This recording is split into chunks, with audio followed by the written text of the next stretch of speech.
On adore penser que notre identité et notre personnalité sont seulement forgées par la personne qu'on est et qu'est-ce qu'on a vécu. Donc, par exemple, nos histoires, notre environnement, nos pensées. Puis, par contre, une dimension qu'on oublie hyper souvent, c'est que les gens qui nous entourent sont une réflexion directe de la personne qu'on est. T'as probablement déjà entendu la phrase « t'es la moyenne des 5 personnes qui t'entourent ».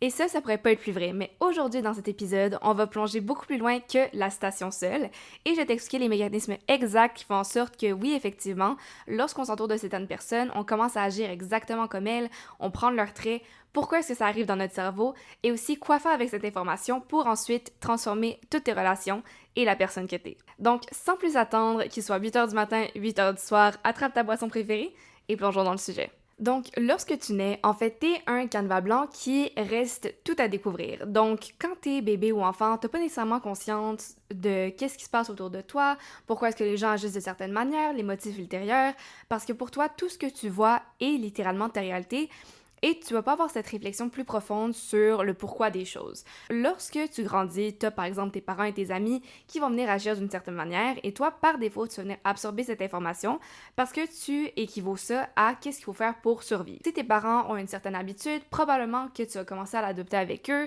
ou bien si jamais tes amis disent des choses ou bien font certaines choses, tu vas probablement te mettre à le faire aussi parce que tu veux aussi appartenir au groupe et sentir que tu as ta place. Puis c'est exactement ça en fait qui fait en sorte que tu vas développer ton sens d'identité et ça influence grandement les histoires que tu te racontes par rapport à toi-même encore aujourd'hui. En psychologie sociale, il y a un concept qui s'appelle le social self, donc le soi social, et qu'est-ce que ça veut dire? C'est que ton identité va venir changer et la manière dont tu te présentes aux gens selon le contexte. Par exemple, lorsque tu es au travail, tu vas probablement pas être la même version de toi-même que lorsque tu es avec ton ou ta partenaire ou bien avec tes amis, avec tes parents. Donc, selon le contexte social, règle générale, on va venir s'adapter pour venir se conformer à qu'est-ce qui est attendu de nous dans ces différentes situations. Ton identité change et s'adapte selon les personnes qui t'entourent et ça se passe en grande partie sans même que tu le saches. Puis l'autre concept que je trouve aussi super intéressant, c'est le Looking Glass Self. Je sais pas trop comment traduire ça en français honnêtement, fait qu'on va rester avec ça.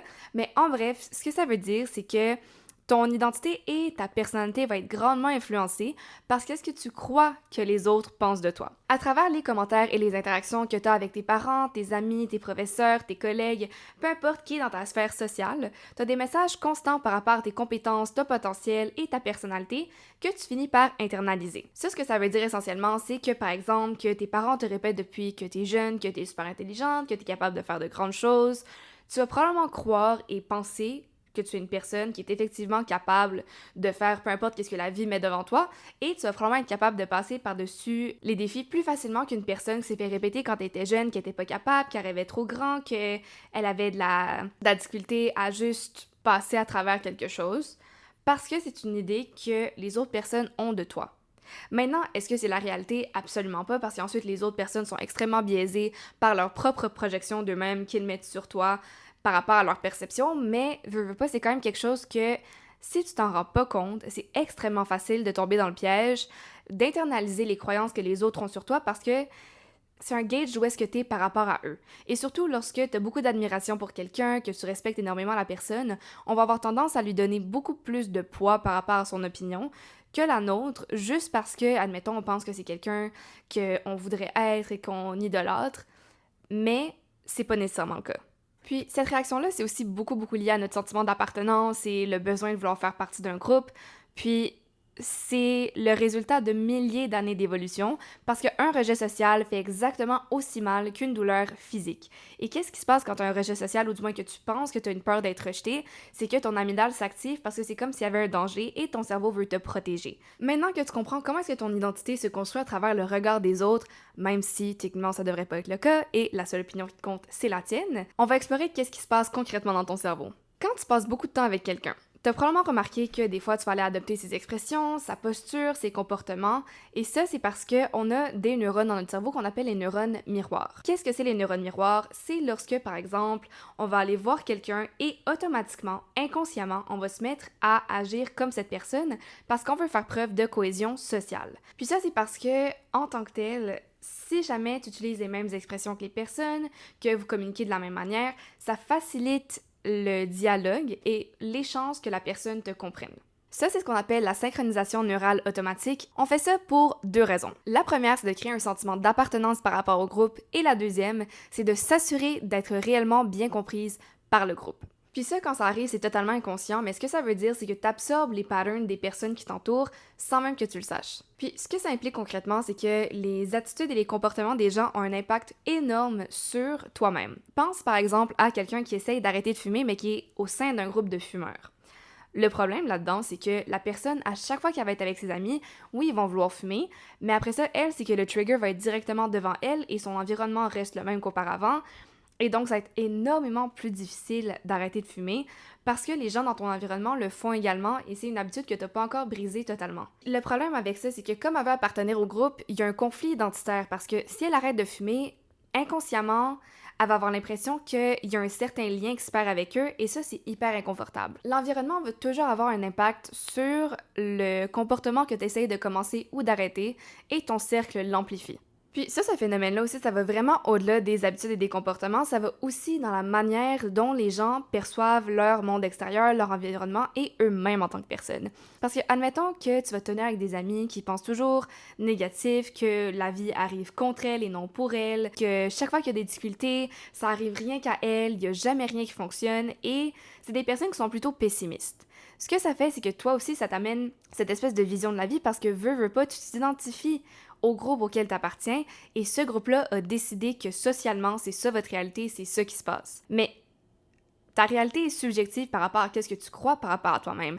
Donc, si on te place dans un nouvel environnement avec des personnes qui croient en elles, qui pensent qu'ils ont des capacités de faire des choses absolument incroyables, qui adorent la vie, qui sont en amour avec qui elles sont, ben par défaut, toi aussi, tu vas te mettre à internaliser ces comportements, ce mindset et les habitudes qu'eux, ils ont, parce que ça vient concorder avec ton sentiment identitaire. Réaliser comment est-ce que les personnes qui t'entourent viennent influencer ta manière de voir le monde, c'est tellement important parce que ça joue une partie énorme sur ton potentiel et qu'est-ce que tu peux atteindre. Maintenant qu'on comprend les mécanismes, je veux qu'on aille plus loin. Donc oui, effectivement, ton cercle social forme la personne que tu es ici aujourd'hui même, mais il sculpte aussi activement la personne que tu vas devenir dans le futur. Dans la littérature en psychologie, il y a un concept qui s'appelle l'effet Michelangelo. L'idée, c'est que tes partenaires proches te font évoluer vers la meilleure version de toi-même ou t'en éloignes selon ce qui renforce en toi. Le meilleur exemple que je peux te donner de ça, c'est, par exemple, ton ou ta gestionnaire. Si tu as déjà eu quelqu'un qui te micromanage, qui regarde tous tes faits et gestes, qui te demande pourquoi est-ce que tu n'es pas en ligne en ce moment, qui t'appelle à des heures random juste pour regarder si tu es en train de travailler, qui va venir juger tout ce que tu lui donnes, qui va même chercher à te micromanage dans les plus petites situations, ce que ça fait, c'est que ça va te démotiver et par défaut, même si t'es quelqu'un qui est hyper performante et qui pourra accomplir de choses énormes, vu que cette gestionnaire n'a pas le potentiel de te voir évoluer vers la meilleure version de toi-même, tu vas simplement commencer à tout laisser tomber et juste te détacher alors que tu pourrais faire tellement plus. À l'opposé, une gestionnaire qui voit ton potentiel, qui donne des projets challengeants, qui vient te poser des questions, non pas pour te juger, mais bien pour pousser plus loin ta réflexion et que tu sens que elle a entièrement confiance en toi pour faire des choses, ben là, tu vas donner ton 100%, tu vas aller même au-delà des attentes parce que tu vas vouloir te comporter selon cette idée que elle voit ton potentiel et toi aussi, tu veux l'atteindre. Donc, c'est un effet amplificateur sur la personne que tu pourrais être. Puis quelque chose que je veux réitérer qui est extrêmement important, c'est que je parle beaucoup de l'influence des personnes qui sont autour de nous, comment est-ce qu'ils nous perçoivent, comment est-ce qu'eux ils agissent, comment est-ce qu'eux voient le monde, mais il faut se rappeler que chaque personne a une vision de la vie qui est teintée par ses expériences, par ses pensées, par qu'est-ce qu'ils croient par rapport à eux-mêmes, comment est-ce que les autres personnes dont elles sont proches l'ont influencé aussi. Puis, tout ce dont on voit est une projection de nous-mêmes. Donc, chaque fois que quelqu'un va avoir une opinion par rapport à toi, c'est une projection de cette personne-là et non toi-même. Donc, c'est super important aussi de réaliser que, oui, les gens sont capables d'avoir des opinions et c'est correct qu'ils en aient, mais l'important, c'est que toi, tu sois d'accord par rapport à toi-même, toi, tu sois correct avec qu'est-ce que tu fais, la personne que tu es et que tu es fier de qui tu es. L'opinion des autres, au final, on s'en fout totalement. We do not care. C'est qu'est-ce que toi, tu penses de toi-même qui est le plus important, mais c'est aussi important de réaliser à quel point les personnes qui t'entourent vont avoir une influence sur ça. Maintenant, comment s'assurer que ton cercle te tire vers le haut et non vers le bas? La première chose, c'est d'auditer tes relations, non pas avec du jugement, mais avec de l'honnêteté et des critères clairs. quand tu vas partager tes rêves avec quelqu'un, comment est-ce que la personne va réagir? Est-ce que tu sens qu'elle shrink un peu, qu'elle est mal à l'aise, qu'elle va dire que c'est absolument impossible, que c'est irrationnel, que tu pourras jamais y arriver? Ou bien est-ce qu'elle va venir te dire « Wow, c'est tellement le fun que tu penses de même, je suis tellement impressionnée, je suis certaine que tu serais capable de faire ça, comment est-ce que je peux t'aider? Comment est-ce que je peux venir amplifier ta vision? Comme t'as mon support entier et je crois tellement en toi. » Ça, c'est la première chose parce que des fois, tu vas venir diminuer la version de toi qui rêve grand ou bien qui veut tellement de choses parce que tu as l'impression que la personne va venir te juger. Et si la personne te juge, c'est que c'est pas nécessairement la bonne personne pour toi. Regarde comment est-ce que les gens agissent envers toi. Donc, la première idée qui me vient en tête, que je pense qui est la plus éloquente pour parler de cet exemple-là, c'est si quelqu'un te demande une faveur et que tu dis non. Donc, de toujours dire oui à la personne dans le passé, mais que là, for some reason, tu as décidé de lui dire non, je pourrais pas faire ça. Comment est-ce qu'elle va venir réagir? Est-ce qu'elle va être fâchée? Est-ce qu'elle va essayer de te convaincre? Est-ce que tu penses que, admettons, après ça, elle va venir te faire sentir mal parce que tu as dit non à sa requête? Ça, c'est quelqu'un qui est pas là pour toi, c'est quelqu'un qui est là pour qu'est-ce que tu lui amènes. À l'opposé, une amie qui serait plus saine pour toi, disons, va venir te dire « Ah, ok, pas de problème, on se reprend la prochaine fois » ou bien « Je comprends totalement, and we move on ». Aussi, quand tu parles de tes rêves et qu'est-ce que tu aimerais atteindre comme objectif, qu'est-ce que tu aimerais accomplir dans la vie, c'est quoi tes passions, est-ce que les gens viennent te supporter, te disent waouh, c'est tellement incroyable, good job, genre t'as mon support entier, je crois tellement en toi, je pense que c'est entièrement possible. Ou est-ce que cette personne-là vient rire de toi? Est-ce qu'elle te dit que tes rêves sont trop grands, que tu devrais rester rationnel, que c'est sûr que ça va jamais arriver parce que ça arrive juste à tel type de personne? Est-ce que tu sens de la jalousie quand tu leur parles de tes accomplissements? Est-ce que quand vous voyez, vous faites juste bicher sur des gens de votre passé? Ou est-ce que vous avez des discussions enrichissantes qui viennent vous stimuler les deux intellectuellement et qui vous amènent plus loin? T'as pas nécessairement besoin de couper les personnes qui ont une énergie négative dans ta vie du jour au lendemain, mais c'est quand même important de réaliser où est-ce que tu mets ton énergie et ton attention. Maintenant que tu as fait l'audit et que tu regardes quelle relation aurait peut-être le bénéfice d'être mise à jour, l'important c'est d'aller chercher des personnes qui vont venir te prouver que tout ce que tu veux, c'est entièrement possible et de te refaire à un nouveau cercle qui va venir t'empower. Pour ça, par exemple, tu peux aller dans des événements de réseautage, tu peux écrire à des personnes que tu admires sur LinkedIn ou bien que tu penses qu'ils ont des intérêts communs avec toi. Inscris-toi dans des clubs d'intérêt. Donc, par exemple, ça peut être le vin, ça peut être les livres, ça peut être le dessin, l'écriture, peu importe ce que c'est. Va avec des personnes qui ont potentiellement les mêmes intérêts que toi parce que tu sais jamais qu'est-ce que tu pourrais rencontrer. Puis chances are, c'est des personnes qui te ressemblent vraiment beaucoup au moment où est-ce que tu es dans ta vie en ce moment. Puis par la suite, si tu vois que tu cliques vraiment avec quelqu'un et que c'est mutuel, l'important, ça va être de garder contact avec ces personnes. Donc par exemple, aller souper dans un resto, aller travailler ensemble dans un café, aller prendre une marche, juste pour discuter de la vie et d'apprendre à vous connaître. Puis peu à peu, cette relation-là va fleurir et devenir potentiellement de plus en plus importante.